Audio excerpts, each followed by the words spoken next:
Halo semuanya, dalam video kali ini kami akan membahas mengenai sistem informasi eksekutif, mobilitas sivitas akademika, dan publikasi ilmiah dengan studi kasus Institut Pertanian Bogor.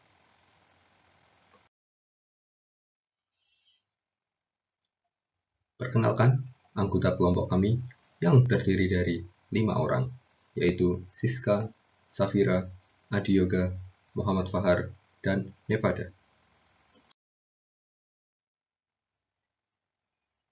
Referensi yang kami acu adalah sebuah paper dari Jurnal Pustakawan Indonesia, volume 16, nomor 2, yaitu Sistem Pendukung Informasi Eksekutif, Mobilitas Sivitas Akademika, dan Publikasi Ilmiah Institut Pertanian Bogor, yang ditulis oleh Yulia Dwi Indriani.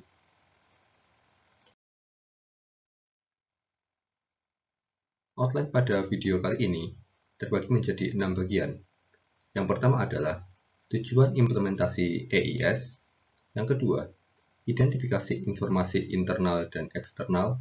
Yang ketiga, wewenang akses EIS. Yang keempat, kapabilitas EIS. Yang kelima, komponen EIS. Dan yang keenam, elemen pendukung EIS. Dalam rangka mencapai World Class University, terdapat beberapa indikator yang harus dipenuhi. Di antaranya adalah kemudahan mobilitas dari sivitas akademika, baik itu dosen maupun mahasiswa, serta reputasi ilmiah yang dimiliki oleh kampus. Kondisi terkini yang dihadapi oleh Institut Pertanian Bogor adalah telah memiliki sistem informasi eksekutif yang dinamakan dengan SIMAKER, namun belum memberikan informasi secara detail mengenai mobilitas sivitas yang dilakukan fakultas dan departemen yang belum disimpan pada database, serta publikasi ilmiah yang terindeks Scopus dan Google Scholar yang belum tersimpan dengan baik. Oleh karena itu, para pemimpin institusi membutuhkan informasi terkait reputasi internasional yang dimiliki oleh IPB untuk merancang berbagai strategi yang mendukung perguruan tinggi menuju World Class University. Dalam hal ini, IPB membuat sebuah sistem informasi eksekutif yang dapat menjawab permasalahan yang sedang dihadapi, yaitu dengan membuat sistem informasi eksekutif yang dinamakan dengan SIMORI. Dibuatnya sistem informasi eksekutif ini mempunyai tujuan, yaitu menampilkan informasi yang bermanfaat bagi pemegang kepentingan di IPB, dan juga menekankan informasi strategis bagi para eksekutif untuk menjawab kebutuhan penyusunan strategi mencapai World Class University.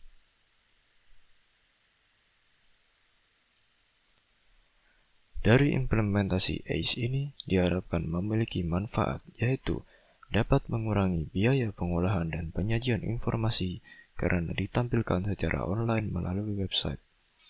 Dengan itu, memberikan kemudahan akses bagi pimpinan maupun eksekutif. Selain itu, juga menggambarkan kebutuhan informasi dari aktivitas para peneliti atau dosen dalam bidang akademik, dan dapat memudahkan pengambilan keputusan pada bagian manajemen.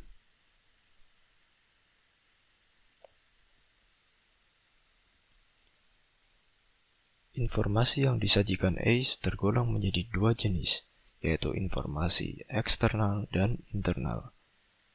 Informasi internal yaitu tentang mobilitas mahasiswa dan dosen, meliputi grafik sebaran asal negara, jumlah mahasiswa dan dosen asing, dan juga rata-rata lama kunjungan yang dilakukan.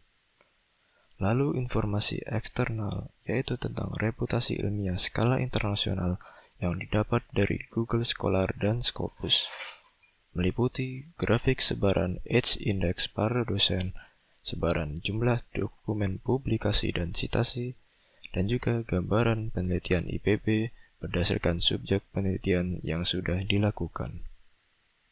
Selanjutnya merupakan aktor-aktor yang memiliki wewenang untuk mengakses sistem informasi eksekutif. Pada studi kasus IPB kali ini terdapat 6 aktor yang akan terbagi menjadi 3 tipe. Tipe pertama yaitu Primary System Actor atau PSA. Pada tipe ini, stakeholder akan secara langsung berinteraksi dengan sistem sebagai bentuk inisiasi sebuah event pada sistem. Contoh sederhananya seperti teller dari bank memasukkan informasi terkait deposit.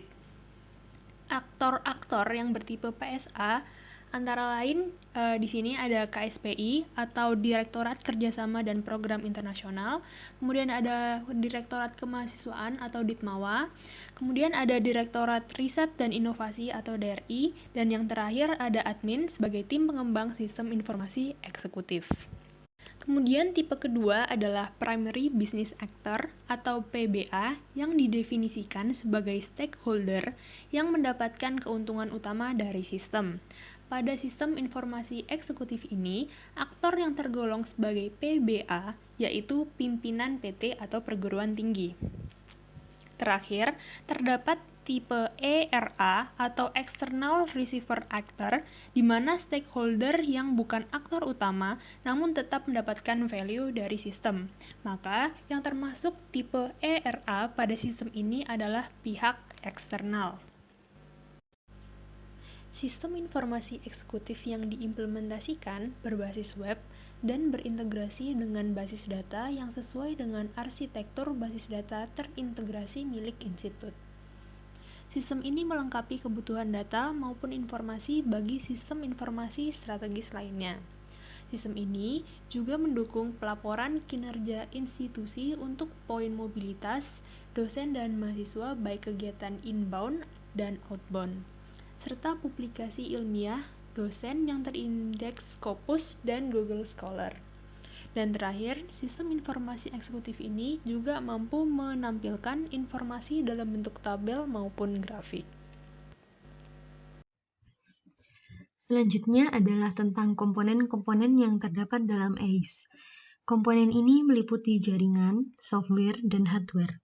Secara teknis, pada IPB sudah menyediakan berbagai komponen, antara lain 300 base controller access point yang didistribusikan untuk departemen, fakultas, asrama, dan auditorium di berbagai unit kerja.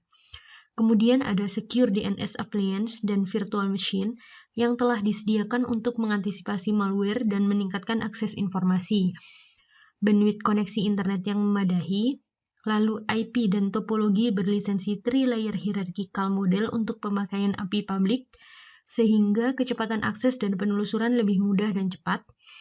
Lalu ada web virtual server dengan kapasitas mencukupi, baik penyimpanan maupun kecepatan akses. Dan yang terakhir, spesifikasi database server yang kuat dan memiliki jumlah yang cukup. Terakhir adalah tentang elemen pendukung dari sistem informasi eksekutif atau ACE. Elemen ini dibutuhkan agar sistem bisa berjalan dengan sesuai tujuan, dimulai dari tahap pengembangan sampai dengan implementasi. Dari kategori personel ada pengembang sistem, yaitu penulis artikel, lalu sponsor eksekutif berupa biaya dari institusi, berupa alokasi dana dari rencana anggaran kegiatan Direktorat Integrasi Data dan Sistem Informasi, di mana dananya bersumber dari bantuan pendanaan perguruan tinggi negeri berbadan hukum atau PTNBH, dana masyarakat, dan kerjasama.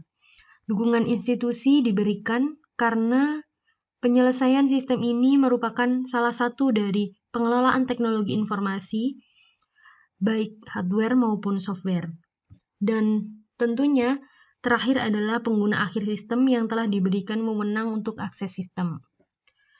Yang kedua dari kategori data, yaitu ada data internal seperti data identitas dosen dan mahasiswa yang meliputi nama, tanggal lahir, alamat kontak, jenis kelamin, dan alamat email.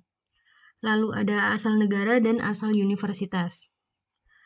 Dan pada data eksternal yang didapatkan dari penelusuran data Scopus dan Google Scholar, seperti judul penelitian, nama peneliti, dan nama jurnal, dan lain-lain. Itulah beberapa penjelasan dari implementasi sistem informasi eksekutif pada Institut Pertanian Bogor, berupa mobilitas sivitas akademika dan publikasi ilmiah atau dikenal dengan SIMORI. Sekian dari kami, terima kasih.